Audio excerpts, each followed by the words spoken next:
Sure. So on October 4, and Mary, ML Kingsley has been with us in our planning sessions for this, the Maryland Emergency Management Agency is sponsoring a planning workshop that will happen in Laurel, Maryland at the Johns Hopkins Applied Physics Laboratory on October 4.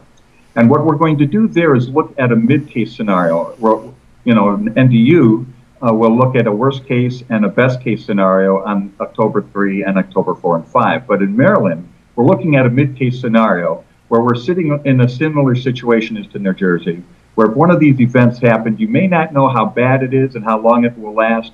What you'll notice, though, is that nobody's able to come help you. They all have problems of their own. So your mutual aid agreements between the various utilities will do you no good.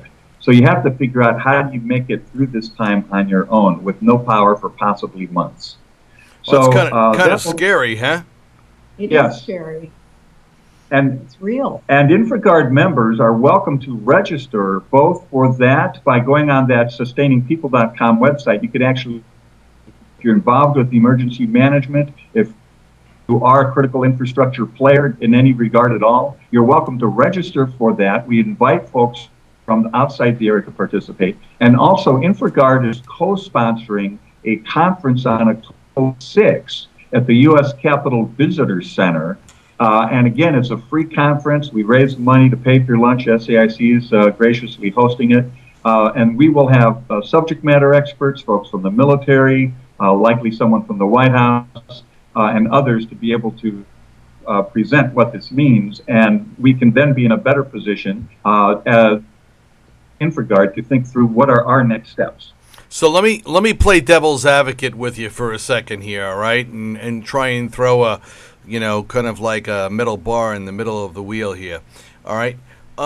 What's really the likelihood of this ever happening? Come on, Chuck. I mean, really, could this ever possibly happen? I mean, what kind of evidence, what kind of facts do we have to kind of back this up? I love that kind of question. Yep, I figured you would.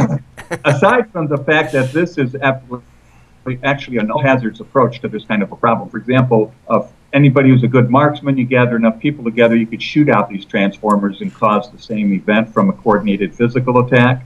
It could happen through a cyber attack. But the solar attack is interesting because you can't prevent it. You can't deter it with a threat to the sun. And it's there. It's happened in 1989. A really big one happened in 1921, which is the modeling that has been done by NERC, FERC, and the Academy of Science, which indicate that we may lose a few hundred of our most important transformers. That's even in the bulk power system. And then there was the 1859, Carrington effect, where the telegraphs burned up. And it shows that if something like that were to happen, the damage might even be more extreme until we take protective measures to improve our equipment and also do things like make more resilient local communities, which I think would include making some of your own power with renewable energy and hardening those systems. So the likelihood is 100% given enough time. From the standpoint of how tempting would it be for a terrorist to do something, it turns out that our economic impact assessments show it's probably one of the least expensive ways to cause the most economic damage until we take some measures to reduce that damage. Can I ask you to repeat the cases that you mentioned where we had the EMP examples? Okay, well, on the solar storm ones, the examples I gave you was the 1989 Quebec blackout that happened within 90 seconds and lasted 9 hours province-wide. In 1921, before our elaborate infrastructure was around, we noticed a very severe effect from a much larger storm in 1921. And there was a much larger storm than that in 1859, named after a British astronomer called Carrington, who noticed the sunspots, and subsequently after the sunspots, the telegraph wires went haywire, burned out.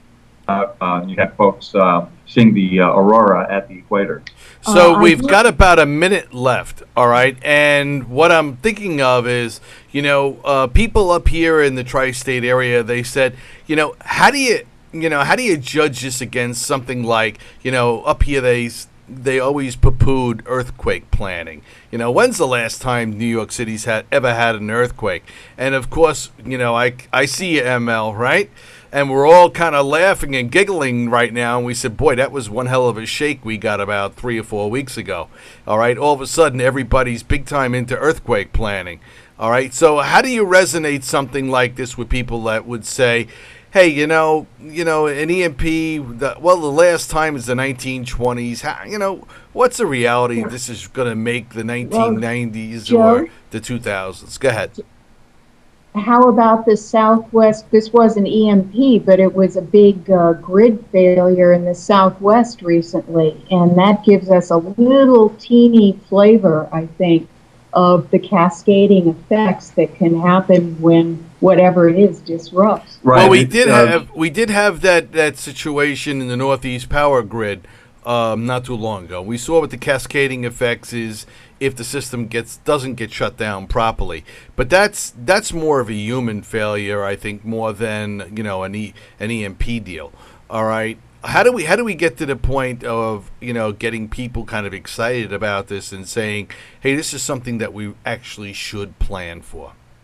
Well, one of the reasons we created the InfGuards today on EMP is that we're basically pulling people together, not only the subject matter expertise in EMP and solar weather, and making them available to our local chapters. We're really looking at any kind of a threat like that could cause a catastrophic nationwide collapse of infrastructure.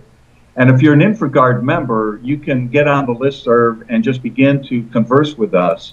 But where we're looking for help is that we would like to organize a group of subject matter experts across each of the critical infrastructures so that we can pull nationwide top talent together so that when any chapter in the country wants to discuss this topic, we can deliver to them the best of breed information that's available and ways to begin to do what I would call triage, either protect our systems to the extent we can or have a backup plan in case we can't.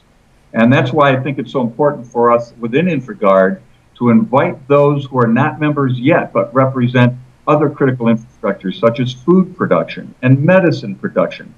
People who are normally left out of our meetings because they feel like in an emergency they're not needed, because we usually clean up our emergencies within a week or two. Right. But when we have a failure of critical infrastructure that lasts months, suddenly we need everybody's help. And that's why it's so important for us to have a nationwide special interest group that can begin to take these steps. Well, that was a nice way to round out the segment, Chuck. It was good pulling it all together there. I certainly appreciate, ML, you bringing Chuck into the program and drawing our attention to it here at IGTV. And we certainly look forward to more follow-up in this area. I think the more in-depth we can get, the more learning, the more education, the more informed our members will be, the more informed our IGTV audience will be as they get this both live and on demand. And I wish you both well. Have a great day, and we'll look forward to future presentations in this area. Yes, and hope we can see InfraGuard folks on October 6th at the Lee Capitol Visitor Center. You got the plug in. Way to go, Chuck. All right, everybody. Bye. We'll see you soon. Bye now. Thank you.